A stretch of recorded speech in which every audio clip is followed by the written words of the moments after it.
Assalamualaikum warahmatullahi wabarakatuh. Selamat siang teman-teman sekalian. Salam sejahtera bagi kita semua. Senang sekali bisa berjumpa kembali dalam diskusi tentang kesiapsiagaan bela negara yang akan kita coba analisis menggunakan analisis SWOT. Ya, di mana kita ketahui sebelumnya bahwa kesiapsiagaan bela negara itu adalah suatu keadaan siap siaga baik secara fisik, mental, dan secara sosial dalam menghadapi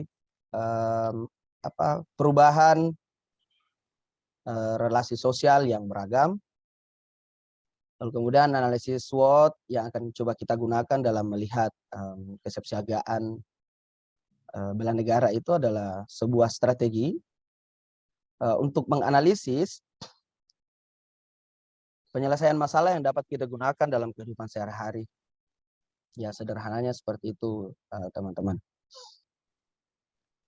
Nah, adapun kesiapsiagaan bela negara yang akan coba kita bahas dalam hal ini lebih ke cinta tanah air ya. Nah, itu yang akan coba kita bahas, namun lebih dispesifikkan ke kecintaan kita terhadap desa. Nah, yang akan coba kita bahas pada siang hari ini adalah analisis SWOT tentang potensi desa wisata Tondok Bakaru sebagai bentuk implementasi kecintaan tanah air,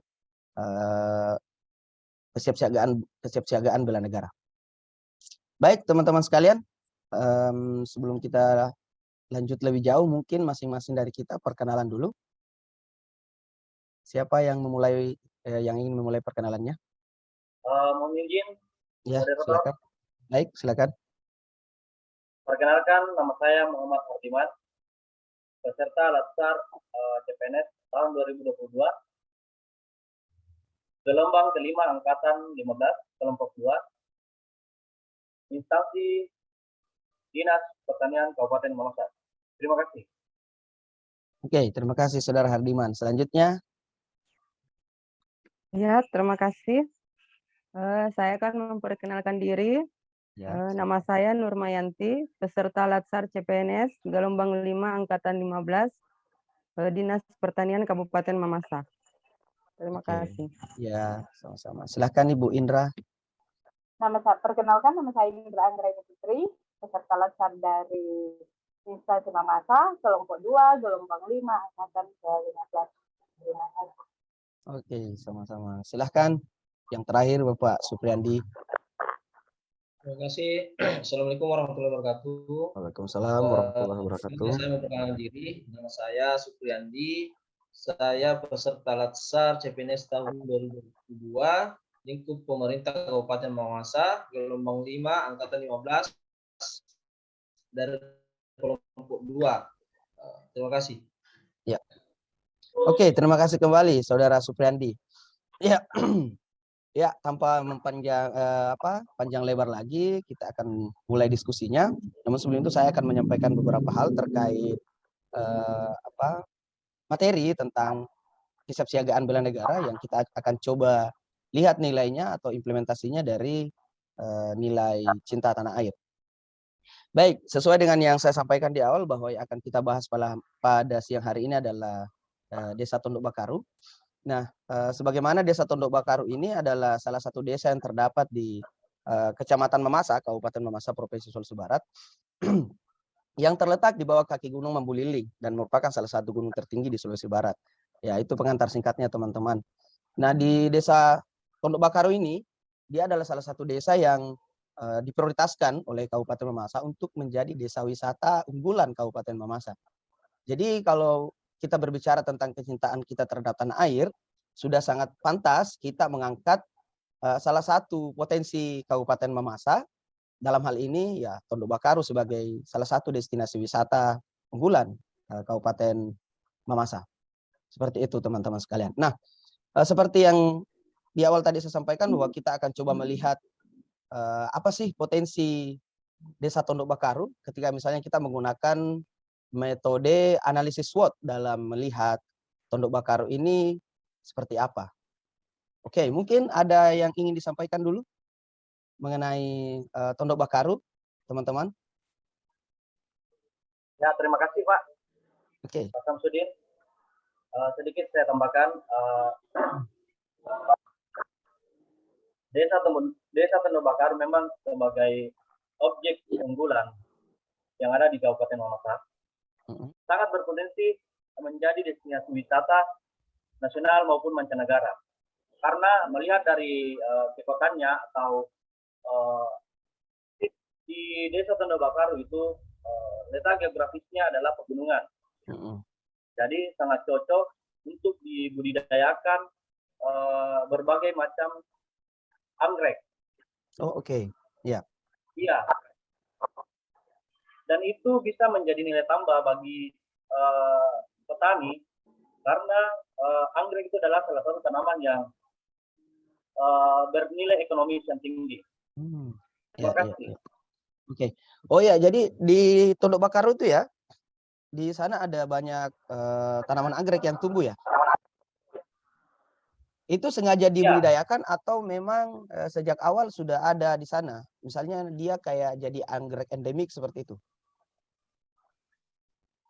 Memang sudah ada, cuma pengolahan budidayanya akan lebih efektif jika dilakukan dengan secara profesional. Dan saya rasa kalau dibudidayakan secara profesional akan meningkatkan nilai ekonomis dari anggrek tersebut.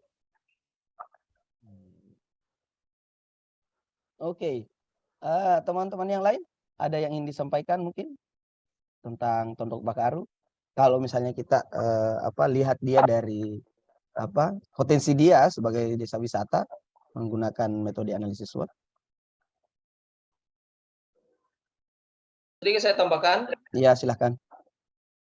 Ya, seperti yang disampaikan sama Saudara Hardiman tadi bahwa potensi Desa Tondobakaru memang sangat luar biasa, sangat bagus karena di mana di sana itu sumber daya alamnya yang sangat melimpah. Apalagi saya lihat di sana itu hamparan sawahnya dia agak berbentuk terasering seperti kondisi di Bali seperti itu. Kemudian sekitaran lokasi tersebut terdapat pohon pinus yang dimana kita tahu bahwa pohon pinus itu menciptakan oksigen yang baik untuk kita hirup. Kemudian sungainya, kemudian airnya itu masih bagus, alami dari dia air langsung, seperti itu. Oke. Oh ya, jadi dari sisi kondisi alam di sana masih sangat asri ya, masih sangat terjaga dengan keberadaan sungai, sawah yang disampaikan tadi, sawah yang sebagian besar ada teraseringnya, terus kemudian ada perbukitan pinus ya, seperti itu.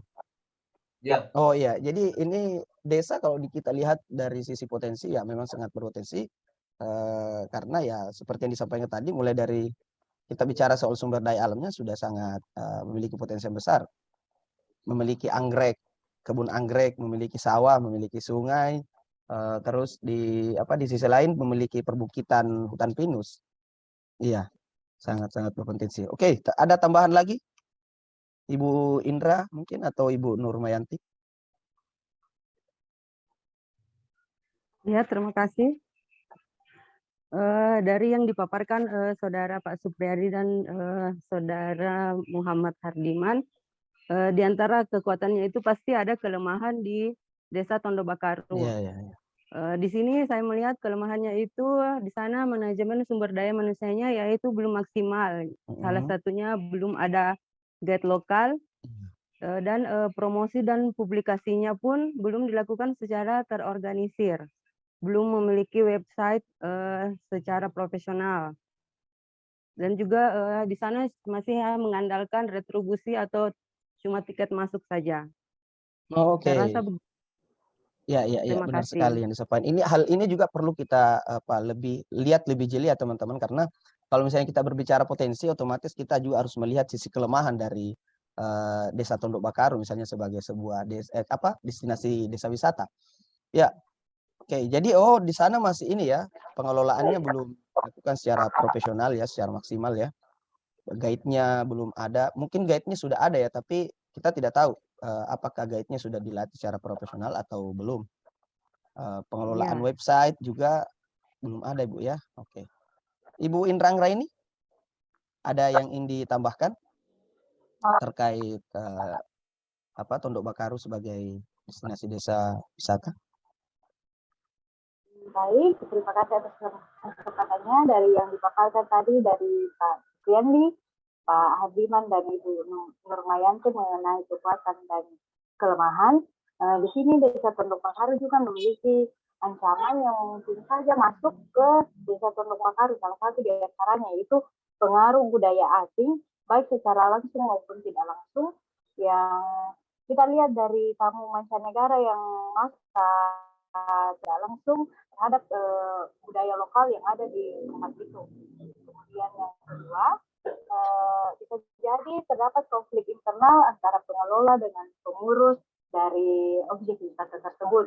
Yang ketiga, rawan terjadi pungli. Seperti kita tahu bahwa terkadang objek wisata bisa saja diambil, ada saja oknum yang mengambil keuntungan dari adanya objek wisata tersebut. Kemudian yaitu kepentingan politik. Tidak dimungkiri bahwa terkadang objek wisata dapat dijadikan juga sebagai ladang dari kepentingan politik untuk mengambil keuntungan ataupun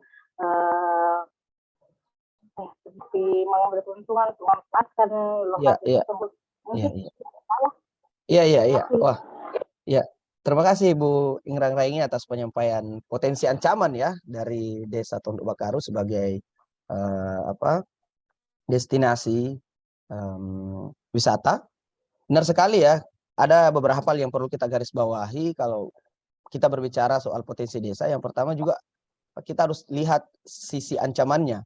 Nah, yang disampaikan Bu Anggraini sangat benar bahwa salah satu hal yang bisa menjadi potensi ancaman untuk sebuah desa ataupun komunitas tertentu adalah pengaruh politik, pengaruh situasi politik mungkin yang tidak sehat di satu komunitas, suatu desa, yang kadang menimbulkan konflik yang berkepanjangan karena perbedaan pilihan misalnya, sehingga itu mempengaruhi stabilitas di desa tersebut. Ya, benar sekali ini sampaikan Ibu. Juga terkait soal pungli tadi ya.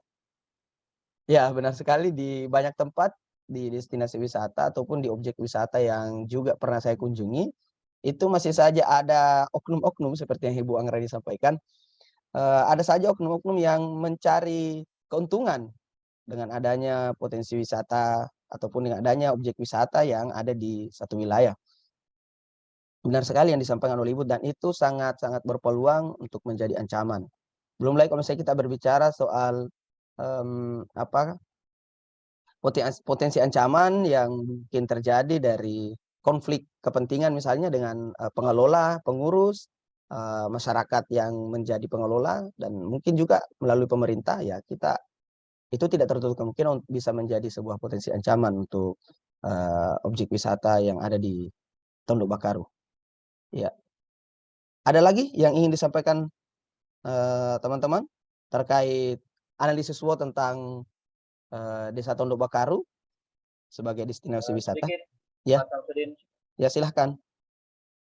Terkait dari kelemahan tadi yang disebutkan Ibu Nurmayanti tentang manajemen sumber daya manusia yang belum maksimal, mungkin pemerintah setempat mulai memikirkan bagaimana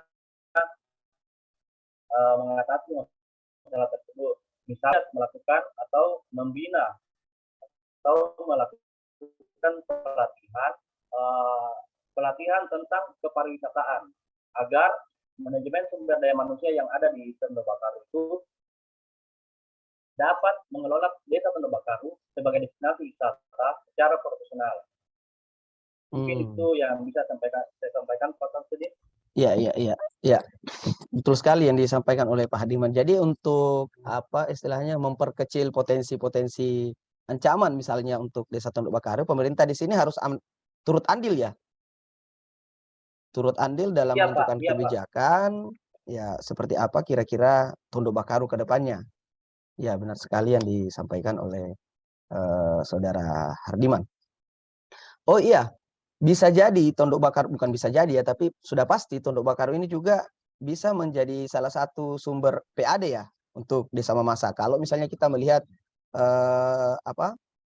track record dari Desa Tondok Bakaru yang sejauh ini sudah memiliki banyak pengunjung ya. Tentunya itu mungkin itu bisa menjadi pendapatan asli daerah ya. Bagaimana menurut Pak Hardiman? Sangat memungkinkan, bahkan memang seharusnya Tondok Bakaru itu menjadi salah satu sumber PAD bagi Kabupaten Mamasa. Apalagi tercatat data tahun 2022, Tondok Bakaru itu masuk ke dalam desa wisata atau 50 desa wisata. Ini skala nasional ya. Iya. Jadi sangat memungkinkan untuk pendapatan asli daerah Kabupaten Mamasa. Oh, oke. Iya. Iya, benar sekali yang disampaikan Bapak. Ya, terkait soal masuknya Tondok Bakaru ini sebagai salah satu objek wisata yang masuk dalam peringkat 50 besar ya tadi ya Pak Hardiman. Iya, 50 besar ya. Iya, itu di tahun 2022 ya, pada ajang ADU ya kalau tidak salah yang dilaksanakan Kementerian Pariwisata ya. Iya, terima kasih. Ada komentar lain Pak Supriyandi mengenai Tondok Bakaru sebagai potensi desa wisata? Baik, terima kasih atas kesempatannya. Disinilah sebenarnya kita butuhkan peran ini desa wisata ini. Kalau betul-betul pemerintah daerah memfokuskan atau memberikan sedikit anggaran untuk membenahi objek wisata ini, saya rasa tidak menutup kemungkinan bahwa akan menjadi sumber PAD bagi Kabupaten Mamasa sendiri. Saya rasa begitu. Oke, benar sekali disampaikan oleh Pak Andi. Ya, teman-teman sekalian, mungkin beberapa hal yang teman-teman sampaikan terkait analisis peluang, kekuatan, ancaman, dan kelemahan dari Desa Tondok Bakaru sebagai potensi wisata yang merupakan implementasi dari kecintaan tanah air dalam nilai yang terkandung dalam kesiapsiagaan bela negara. Saya rasa apa yang kita sampaikan, apa yang teman-teman sampaikan merupakan hal yang perlu dipertimbangkan oleh pengelola Tondok Bakaru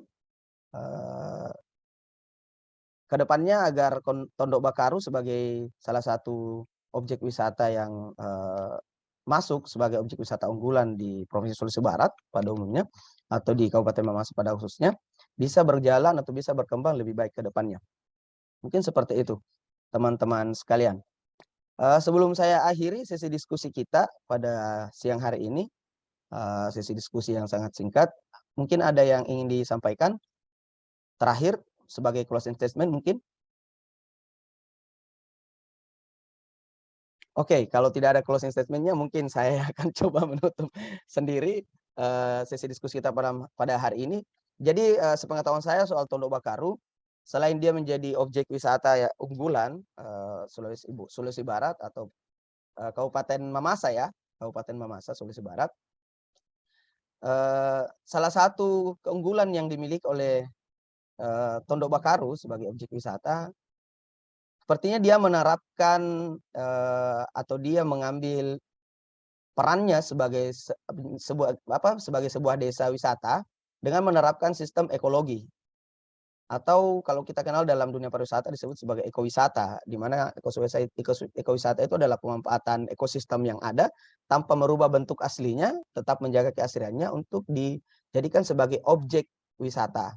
Nah, objek wisata yang dimaksud dalam ekowisata itu ya tidak terlepas dari pelibatan masyarakat sebagai pengelola di situ tentunya.